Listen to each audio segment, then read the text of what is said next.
You probably know Naval from his Twitter account, and we're going to be talking about his epic tweet storm on how to get rich without getting lucky. We're going to go through most of the tweets in detail, give Naval a chance to expand on them, and just generally riff on the topic. He'll probably throw in some ideas that he hasn't even published before. You know Naval from his Twitter account. He's also the co-founder of AngelList and Opinions. He's a prolific tech investor in companies like Twitter, Uber, and many more. And I'm the co-founder of AngelList with Naval, and I also co-authored the Venture Hacks blog with him back in the day. Yeah, the How to Get Rich tweet storm definitely hit a nerve. And a lot of people say it was helpful, reach across aisles, and people outside of the tech industry, people in all walks of life. People do want to know how to solve their money problems. And everyone vaguely knows that they want to be wealthy, but they don't have a good set of principles to do it by. What's the difference between wealth, money, and status?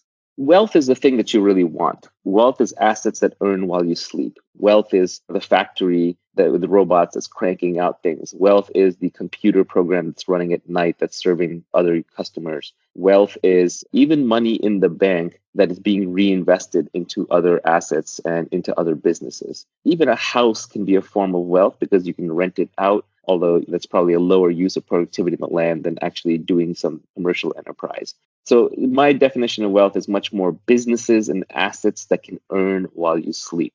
But really the reason you want wealth is because it buys you freedom. So you don't have to wear a tie like a collar around your neck. So you don't have to wake up at 7 a.m. and rush to work and sit in commute traffic. So you don't have to waste away your entire life grinding all the productive hours into a soulless job that doesn't fulfill you. So the purpose of wealth is freedom. It's nothing more than that. It's not to buy fur coats or drive Ferraris or sail yachts or jet around the world in your Gulfstream. That stuff gets really boring and really stupid really fast. It's really just so that you are your own sovereign individual. You're not going to get that unless you really want it. And the entire world wants it. And the entire world is working hard at it. And to some extent, it is competitive. It's a positive sum game, but there are competitive elements to it because there's a finite amount of resources right now in society. And to get the resources to do what you want, you have to stand out.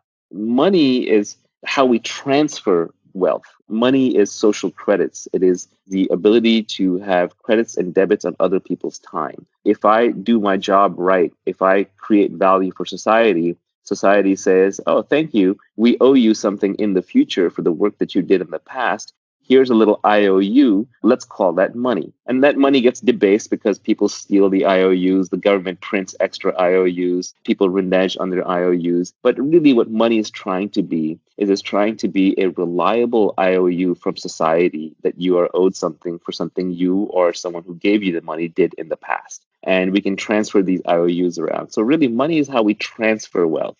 There are fundamentally two huge games in life that people play. One is the money game, because money is not going to solve all your problems, but it's going to solve all your money problems. So I think that people know that. They realize that, so they want to make money. But at the same time, many of them deep down believe that they can't make it. They don't want any wealth creation to happen. So they sort of virtue signal by attacking the whole enterprise by saying, well, making money is evil and you shouldn't do it, blah, blah, blah. But what they're trying to do is they're actually playing the other game, which is a status game. They're trying to be high status in the eyes of other people watching by saying, well, I don't need money, we don't want money. And then status is just your ranking in the social hierarchy. So wealth is not a zero-sum game. Everybody in the world can have a house. Because you have a house doesn't take away from my ability to have a house. If anything, the more houses that are built, the easier it becomes to build houses, the more we know about building houses, and just the more people that can have houses. So wealth is a very positive sum game. We create things together. We're starting this endeavor to create this, hopefully, piece of art that explains what we're doing.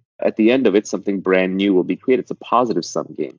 Status, on the other hand, is a zero-sum game. It's a very old game. We've been playing it since monkey tribes, and it's hierarchical. Who's number one, who's number two, who's number three. And for number three to move to number two has to move out of that slot. So status is a zero-sum game. Politics is an example of a status game.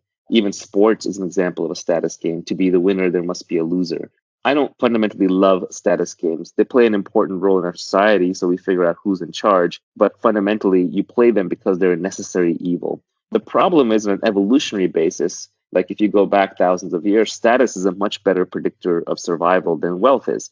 You couldn't have wealth before the farming age, before farmers, because you couldn't store things. Hunter-gatherers carried everything on their backs. So hunter-gatherers lived entirely in status-based societies. Farmers started going to wealth-based societies, and the modern industrial economies are much more heavily wealth-based societies. But there's always a subtle competition going on between status and wealth. For example, when journalists attack rich people or like attack the technology industry, they're really bidding for status. They're saying, no, the people are more important, and I, the journalist, represents the people, and therefore I am more important. The problem is that by playing these status games, to win at a status game, you have to put somebody else down. That's why you should avoid status games in your life, because they make you into an angry, combative person. You're always fighting to put other people down, to put yourself and the people that you like up. And they're always going to exist. There's no way around it. But just realize that most of the times when you're trying to create wealth, you're actually getting attacked by someone else. And they're trying to look like a goody two shoes. But really what they're doing is they're trying to up their own status at your expense. They're just playing a different game, and it's a worse game. It's a zero-sum game instead of a positive-sum game.